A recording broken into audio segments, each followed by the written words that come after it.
എല്ലാവർക്കും +2 പൊളിറ്റിക്കൽ സയൻസിലേക്ക് സ്വാഗതം.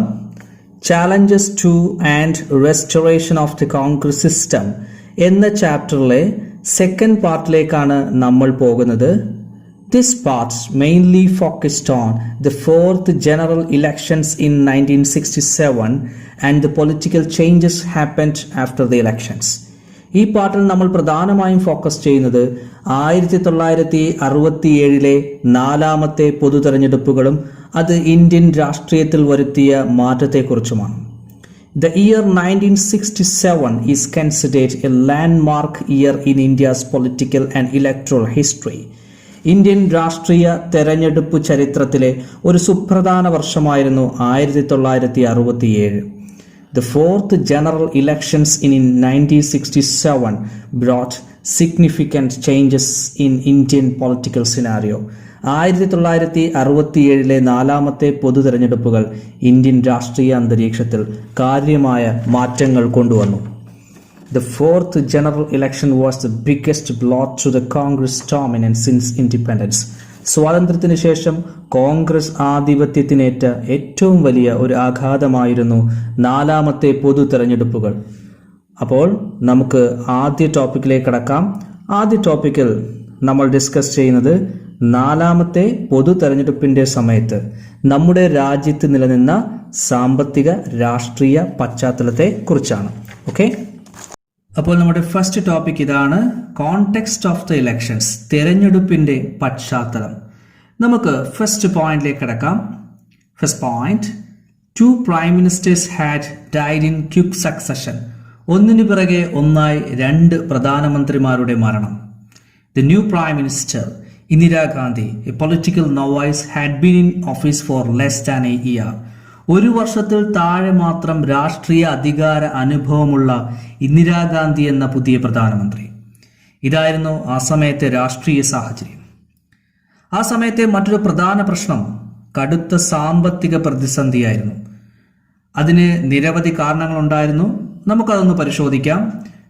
Next point is severe economic crisis due to successive failure of monsoons. മൺസൂണിന്റെ തുടർച്ചയായ പരാജയം, വൈഡ് സ്പ്രെഡ് ഡ്രൗട്ട്, വ്യാപകമായ വരൾച്ച, ഡിക്ലൈൻ ഇൻ അഗ്രികൾച്ചറൽ പ്രൊഡക്ഷൻസ്, കാർഷിക ഉൽപാദനത്തിൽ ഉണ്ടായ ഇടിവ്, ഫുഡ് ഷോർട്ടേജ്, ആഹാര സാധനങ്ങളുടെ ദൗർലഭ്യം, depletion of foreign exchange reserve, വിദേശ നാണ്യ ശേഖരത്തിൽ ഉണ്ടായ ശോഷണം, drop in industrial production and export, വ്യാവസായിക ഉൽപാദനത്തിലും കയറ്റുമതിയിലും ഉണ്ടായ കുറവ്, ഷാർപ്പ് റൈസിംഗ് മിലിറ്ററി എക്സ്പെൻഡിച്ചർ, സൈനിക ചെലവിലുണ്ടായ കുത്തനെയുള്ള വർധനവ്, diversion of resources from planning and economic development, ആസൂത്രണത്തിൽ നിന്നും സാമ്പത്തിക വികസനത്തിൽ നിന്നും വിഭവങ്ങളെ വഴിതിരിച്ചുവിടൽ, etcetera are the main reasons for the severe economic crisis.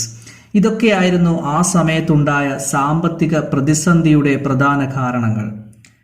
One of the first decisions of the Indira Gandhi government was to devaluate the Indian rupee. Indira Gandhi government സ്വീകരിച്ച ആദ്യ തീരുമാനങ്ങളിൽ ഒന്ന് ഇന്ത്യൻ രൂപയുടെ മൂല്യം കുറയ്ക്കുക എന്നതായിരുന്നു. US pressure was seen to be the reason for this. ഇതിനു പിന്നിൽ USA ശക്തമായ സമ്മർദ്ദമുണ്ടായിരുന്നു. After devaluation, the dollar cost ₹7 as against the former ₹5. മൂല്യ തകർച്ചയ്ക്ക് ശേഷം ഡോളറിന്റെ വില 5 രൂപയിൽ നിന്നും 7 രൂപയായി ഉയർന്നു. This leads to price rise of essential commodities. ഇത് അവശ്യ സാധനങ്ങളുടെ വില വർധനവിലേക്ക് നയിച്ചു. People started to protest against the bad economic conditions of the country. രാജ്യത്തെ മോശം സാമ്പത്തിക അവസ്ഥയ്ക്കെതിരായി ജനങ്ങൾ പ്രതിഷേധിക്കാൻ തുടങ്ങി. Bandhs and hartals became the order of the day. ബന്ദും ഹർത്താലും നിത്യസംഭവങ്ങളായി മാറി. The government saw the protests as a law and order problem and not as expressions of the people's problem. Government ഇത്തരം പ്രതിഷേധങ്ങളെ ജനങ്ങൾ അനുഭവിക്കുന്ന പ്രശ്നങ്ങളുടെ പ്രതിഫലനമായല്ല കണ്ടത്, മറിച്ച് അതിനെ വെറുമൊരു ക്രമസമാധാന പ്രശ്നമായാണ് കണ്ടത്. This further increased public bitterness and reinforced popular unrest. ഇത് ജനങ്ങൾക്കിടയിൽ ഗവൺമെന്റിനോടുള്ള വെറുപ്പ് വർദ്ധിപ്പിക്കുകയും ഗവൺമെന്റിന് എതിരായുള്ള പ്രതിഷേധങ്ങളെ ശക്തിപ്പെടുത്തുകയും ചെയ്തു. The Communist and Socialist parties launched struggles for greater equality. Communist socialist പാർട്ടികൾ കൂടുതൽ സമത്വത്തിനായുള്ള സമരങ്ങൾ ആരംഭിച്ചു. A section of CPIM separated from the party and formed a new party named CPIML, Communist Party of India Marxist-Leninist. CPIM, Communist Party of India Marxist പാർട്ടിയിൽ നിന്നും ഒരു വിഭാഗം ആളുകൾ വിട്ടുപോവുകയും അവർ CPIML, Communist Party of India Marxist Leninist എന്ന പുതിയ പാർട്ടി രൂപീകരിക്കുകയും ചെയ്തു. This new formed party organised peasant agitations. പുതുതായി രൂപീകരിച്ച ഈ പാർട്ടി കർഷക സമരങ്ങൾ സംഘടിപ്പിച്ചു. This period also witnessed some of the worst Hindu Muslim riots since independence. സ്വാതന്ത്ര്യലബ്ധിക്ക് ശേഷം ഇന്ത്യ കണ്ട ഏറ്റവും മോശമായ ഹിന്ദു-മുസ്ലിം കലാപത്തിനു കൂടി ഈ കാലഘട്ടം സാക്ഷ്യം വഹിച്ചു. മറ്റ് രാഷ്ട്രീയ സാഹചര്യങ്ങൾ കൂടി നമ്മൾ മനസ്സിലാക്കേണ്ടതുണ്ട്. അതിൽ ഏറ്റവും പ്രധാനപ്പെട്ട ഒന്നായിരുന്നു നോൺ കോൺഗ്രസിസം, കോൺഗ്രസ് ഇതരത്വം. അതെന്താണെന്ന് നമുക്കൊന്ന് പരിശോധിക്കാം. First point, the opposition parties took advantages of the situation. പ്രതിപക്ഷ പാർട്ടികൾ ഈ സാഹചര്യത്തെ അവരുടെ അവസരമായി ഉപയോഗിച്ചു. The parties opposed to Congress realized that the division of their votes kept the Congress in power. Congress ഇതര പാർട്ടികളുടെ വോട്ടുകൾ വീതം വെച്ച് പോകുന്നത് കൊണ്ടാണ് കോൺഗ്രസ് അധികാരത്തിൽ തുടരുന്നത് എന്ന് കോൺഗ്രസിനെ എതിർക്കുന്ന പാർട്ടികൾ തിരിച്ചറിഞ്ഞു. So they came together and formed a united front against the Congress. അതുകൊണ്ട് തന്നെ അവർ ഒരുമിക്കുകയും കോൺഗ്രസിനെതിരായി ഒരു ഐക്യമുന്നണി രൂപീകരിക്കുകയും ചെയ്തു. Despite of different ideologies and programs, the political parties in the united front stood as united to fight against the Congress. വ്യത്യസ്ത പ്രത്യയശാസ്ത്രങ്ങളും പരിപാടികളും ഉണ്ടായിരുന്നിട്ടും ഐക്യമുന്നണിയിലെ രാഷ്ട്രീയ പാർട്ടികൾ കോൺഗ്രസിനെതിരെ പോരാടാൻ ഒരുമിച്ച് നിന്നു. The socialist leader Ram Manohar Lohia called this arrangement as non-congressism. Socialist ലീഡറായ റാം മനോഹർ ലോഹിയ ഈ ഒരു സംവിധാനത്തെ വിശേഷിപ്പിച്ചത് കോൺഗ്രസ് ഇതരത്വം എന്നാണ്. ഓക്കെ, ഇനി നമുക്ക് അടുത്ത ടോപ്പിക്കിലേക്ക് പോകാം. അടുത്ത ടോപ്പിക് ഇലക്ട്രൽ വേർഡിക്റ്റ്, തെരഞ്ഞെടുപ്പിന്റെ ഫലം എന്താണെന്ന് നമുക്കൊന്ന് പരിശോധിക്കാം. അപ്പോൾ ടോപ്പിക്കിലേക്ക് കടക്കാം. Electoral verdict. First point, the fourth general elections to the Lok Sabha and state assemblies were held in February 1967. 1967 ഫെബ്രുവരി മാസത്തിലാണ് ലോക്സഭയിലേക്കും സംസ്ഥാന നിയമസഭയിലേക്കുമുള്ള നാലാമത്തെ പൊതു തെരഞ്ഞെടുപ്പുകൾ നടന്നത്. Second point, the Congress was facing the electorate for the first time without Nehru. Nehru ഇല്ലാതെ കോൺഗ്രസ് നേരിടുന്ന ആദ്യത്തെ election കൂടിയായിരുന്നു അത്. The results jolted the Congress at both the national and state levels. തെരഞ്ഞെടുപ്പിന്റെ ഫലം സംസ്ഥാന ദേശീയ തലങ്ങളിൽ കോൺഗ്രസിനെ ഞെട്ടിച്ചു. The political observers described the election results as a political earthquake. രാഷ്ട്രീയ നിരീക്ഷകർ തെരഞ്ഞെടുപ്പ് ഫലത്തെ രാഷ്ട്രീയ ഭൂകമ്പം എന്നാണ് വിശേഷിപ്പിച്ചത്. The Congress did manage to get a majority in the Lok Sabha, but with its lowest tally of seats and share of votes since 1952. ലോക്സഭയിലെ ഭൂരിപക്ഷം നിലനിർത്താൻ കോൺഗ്രസിന് കഴിഞ്ഞു. പക്ഷേ 1952 മുതലുള്ള വോട്ട് വിഹിതത്തിന്റെയും സീറ്റുകളുടെയും കണക്കുമായി താരതമ്യം ചെയ്യുമ്പോൾ വളരെ കുറഞ്ഞ വോട്ട് വിഹിതവും സീറ്റുമാണ് കോൺഗ്രസിന് ലഭിച്ചത്. Half of the ministers in the Indira Gandhi's cabinet were defeated. ഇന്ദിരാഗാന്ധിയുടെ ക്യാബിനറ്റിലെ പകുതി മന്ത്രിമാരും പരാജയപ്പെട്ടു. Political stalwarts like Kamraj in Tamil Nadu, S.K. Patil in Maharashtra, Atulya Ghosh in West Bengal and K.B. Sahai in Bihar were defeated. രാഷ്ട്രീയ അധികായന്മാർ എന്ന് വിശേഷിപ്പിക്കപ്പെട്ട തമിഴ്നാട്ടിലെ കാമരാജ്, മഹാരാഷ്ട്രയിലെ S.K. Patil, west ബംഗാളിലെ അതുല്യ ഘോഷ്, ബീഹാറിലെ K.B. സഹായ് എന്നിവരും പരാജയപ്പെട്ടു. ഇതൊക്കെയായിരുന്നു ദേശീയ തലത്തിലുള്ള തെരഞ്ഞെടുപ്പിന്റെ ഫലം. ഇനി നമുക്ക് സംസ്ഥാന തലത്തിലെ എന്തൊക്കെ മാറ്റങ്ങളാണ് സംഭവിച്ചതെന്ന് പരിശോധിക്കാം. Next one is political change at state level. First പോയിന്റിലേക്ക് പോകാം. The Congress lost majority in 7 states. 7 സംസ്ഥാനങ്ങളിൽ കോൺഗ്രസിന് ഭൂരിപക്ഷം നഷ്ടമായി.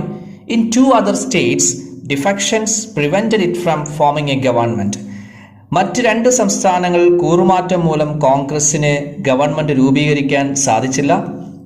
In Madras state, a regional party, the Dravida Munnetra Kazhagam (DMK) came to power by securing a clear majority.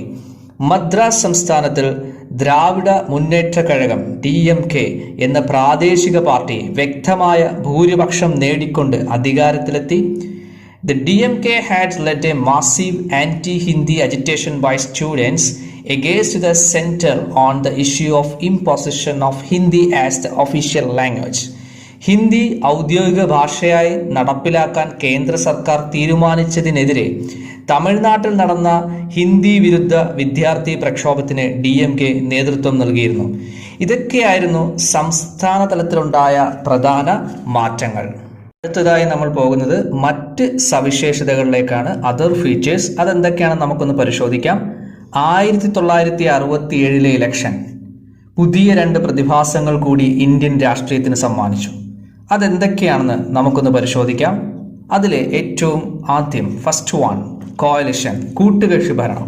ഇതെന്താണെന്ന് നമുക്കൊന്ന് മനസ്സിലാക്കാം. First point, the term coalition means grow together. ഒരുമിച്ച് വളരുക എന്നതാണ് കോയലിഷൻ എന്ന വാക്കിന്റെ അർത്ഥം. In politics it means various parties came together to form a joint legislative parties.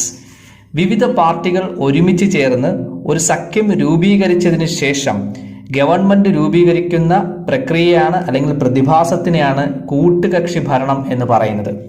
കേരളത്തിലെ LDF UDF സഖ്യങ്ങൾ ഇതിന് ഉദാഹരണമാണ്. ഹിന്ദിയിൽ ഇതിനെ സംയുക്ത വിധായകദൾ എന്നാണ് പറയുക. But in most cases the coalition partners were ideologically ഇൻകോൺഗ്രുവന്റ്.